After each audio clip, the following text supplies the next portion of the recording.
$638 extra per month for Social Security, including retirement, disability, SSDI, and SSI benefits. Some new details have been released. I have all the information and exactly what you need to know right here in the video. Let's get right into it. I know in this video, I do want to share with you the details of a new report that was released showing an extra $638 for beneficiaries should be distributed on top of your monthly check that you're already receiving. Now, this would encompass all Social Security beneficiaries, including well over 71 million people, and this would be absolutely life-changing. Now think of it. What would an extra $638 do for you and your lifestyle every single month right now? I think that's a pretty easy question to answer. It would be absolutely life-changing considering we've been basically begging Congress to give us an extra $200 per month on top of our monthly benefit. Just imagine tripling that over $638. That'd be craziness right there, and that'd be very, very helpful for a lot of people, and exactly what I want to talk about here in this video, because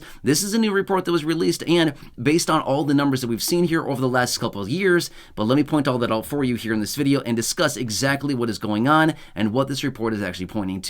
Really fast before we do, thanks for joining me. If you have not done so yet, make sure to do yourself a huge favor. Hit that subscribe button right down below the video. It is totally free to do so, and I'm here for you right by your side every single day, watching the latest details hitting the wire, all the announcements, the bills, packages, proposals, anything popping up right now that may impact you, your money, your benefits, your lifestyle, your bank account, or anything showing up you can possibly grab and or take advantage of, including but not limited to money, benefits, raises to benefits, checks, programs, stimulus checks, monthly checks, anything else like that. Of course, I'm watching it all closely and bringing it to your attention literally every single day. There's a lot of stuff going on right now, and this report right here is showing just how much Social Security benefits are really not keeping up with what is actually going on and how much more beneficiaries should really be receiving right now on top of your monthly benefit.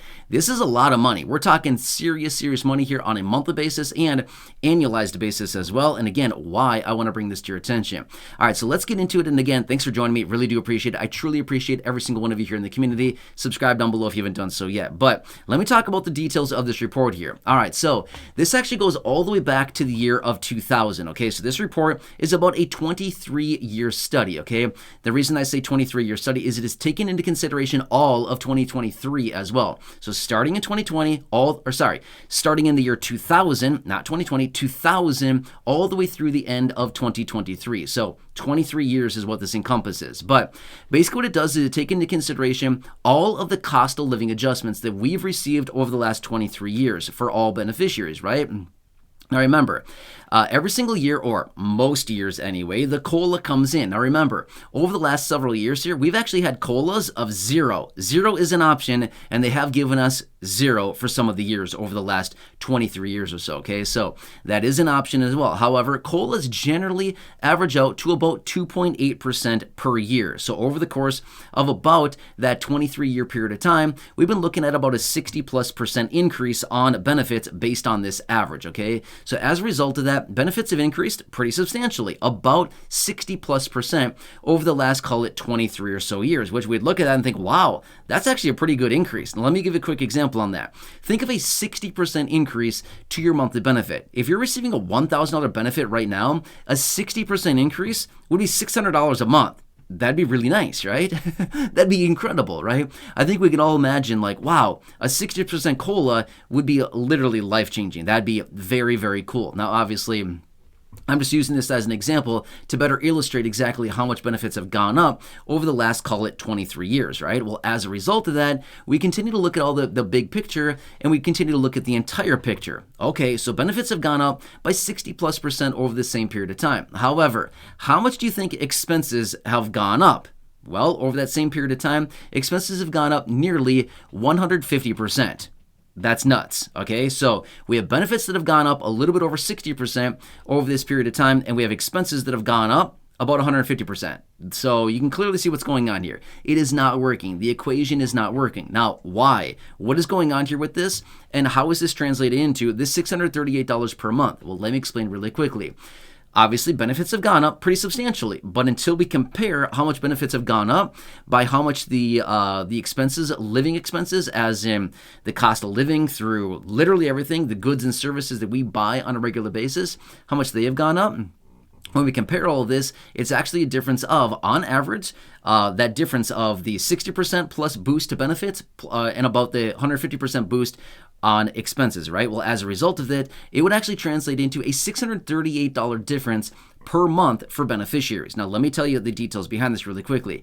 If benefits actually would have gone up at the same pace that that expenses have gone up over that same period of time, the average beneficiary would be getting right now $638 more to their monthly benefit. Now, again, this is on average, okay? For the most part, most people receive a different benefit amount each and every month. So again, this is the average, but the average beneficiary getting an extra $638 because of this. Now, again, remember, this is a big if, right? There's always an if or a but, something like that. But in this case, we're talking about an if, okay? So if benefits actually would have been increased at the same pace that expenses were increasing, as in prices of goods and services over that same period of time, the average beneficiary would be getting this extra $638. That's a lot. That is a lot of money, okay? That is a ton of money, in fact. The average beneficiary getting, like, for an average retiree, just getting under $1,900 right now, and the average SSDI beneficiary getting about $1,400 a month, and the average SSI beneficiary getting about $800 a month.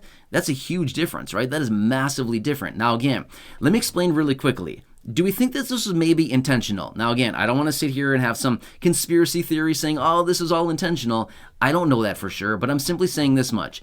Do you think maybe they purposely have not changed the way that the COLA is calculated because they've looked at the insolvency issue or the finances of Social Security and thought, if we were to change the way that the COLA is calculated, say 23 years ago, back in the year 2000, from the CPIW to the CPIE, which would have made a little adjustments to this, it would not make up for the entire difference here, but it would have better accurately reflected actual expenses and the adjusting these benefits to what they really should be based on how people that are living on a fixed income benefit actually spend their money. But if benefits actually would have kept up with this, and they actually would have increased benefits by an average of $638 for the average beneficiary right now versus what beneficiaries are actually getting, do you think that put a little bit of a strain on the finances of Social Security? The answer is yes, 100% it definitely would, okay? So maybe they've looked at this many years ago, and they looked at the big picture and thought, well, okay, we could definitely change the way that the COLA is calculated. We could better reflect real expenses being announced by the CPIE or the CPI announcements every single month, the inflation data. But rather, maybe they looked at it and suggested, hey, if we were to do that, Social Security is going to be broke in no time at all, as in insolvent, because the amount of money coming in through Social Security payroll taxes is being offset by the amount of money that is going out through benefits to beneficiaries every single month. See what I'm saying here, right? So we know that this is the situation. Well, as a result of this, maybe, and again, I'm just throwing this out there. I don't really know for sure. I'm just saying maybe this is a conspiracy, but I'm just saying that maybe they looked at the big picture and thought, hey, if we were to adjust these benefits and actually kept these benefits going up at the real pace of inflation, this program is going to be broke in no time, right? So again, that put a lot of extra money coming out of Social Security. Think of it. If there's 71 million people out there receiving benefits, or it's actually a little bit over 71 million, and the average person is getting over $600 a month, it's a lot of extra money coming out of Social Security. What is that? $42 billion more per month, roughly, based on my quick mental math here. Call it $50 billion more. It'd be about $50 billion more per month going out of Social Security. And as of right now, they're paying out about $100 billion a month out of the program. So it'd be like a 50% increase of how much they'd be going up as far as paying out on a monthly basis. Well, yeah, that's going to drain the trust fund very, very, very fast if they were to do something like this. But at the end of the day, just because this is a thing doesn't mean that they shouldn't make it right. I am definitely not taking their side and saying, oh no, it's justified, this is totally fine, we agree, you should have done this. No, I am not agreeing with that whatsoever. I'm simply saying that this is the math that I'm kind of running right here. But this is what it's looking like. But again, what they should be doing is basically keeping up with real expenses, because remember, that's the purpose of the COLA. The COLA is supposed to be adjusting for the real cost of living every single year for the beneficiaries. Does it really do that? Again, we all know, we've talked about this a million times before in other videos. No, not even close, right? It has nothing to do with it. It's very, very far behind. It does not keep up with real living expenses, not even close for the average beneficiary, right? So when we continue to see prices going up on food, on shelter, on transportation, on vehicles, on gas, on clothing, literally everything that we buy, not even the fun stuff, just the necessities. When we continue to see these prices going up significantly more than the COLA, well, obviously, beneficiaries are going to be falling behind. Well, when we extrapolate this over, say, 23 years, like what we're doing here in this example, from the year 2000 through 2023, well, then obviously we're going to be falling way behind, especially when the COLA is, say, 2.8% averaged out over this period of time.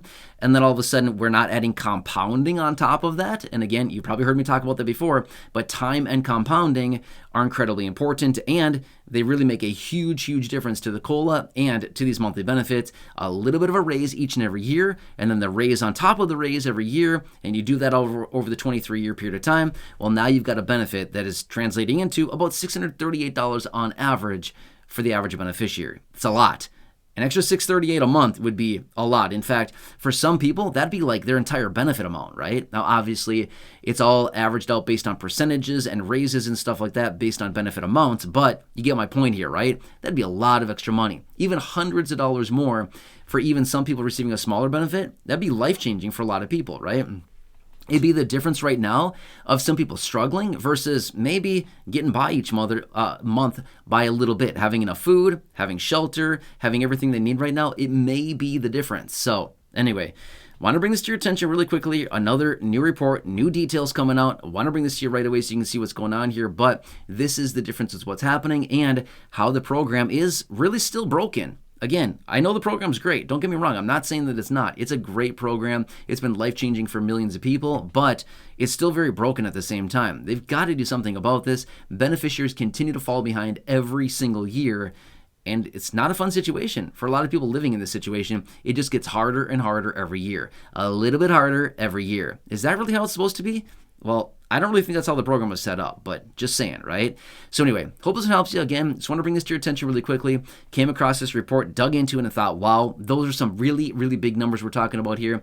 And again, want to bring it to your attention. So as always, if you have not done so, leave a comment, question, feedback down below if you'd like to. Otherwise, subscribe down below. Totally free to do so. Share the video with your friends on social media. Leave a comment down below, like I said. Otherwise, go back and check out any of the thousands of videos here on the channel, including those that I've linked down below as well. Other than that, that's about it. Enjoy your day. I hope this one helps you and keeps you informed of what's going on here. Until next time, enjoy your day. Take care. Have a good one, and I'll catch you again later.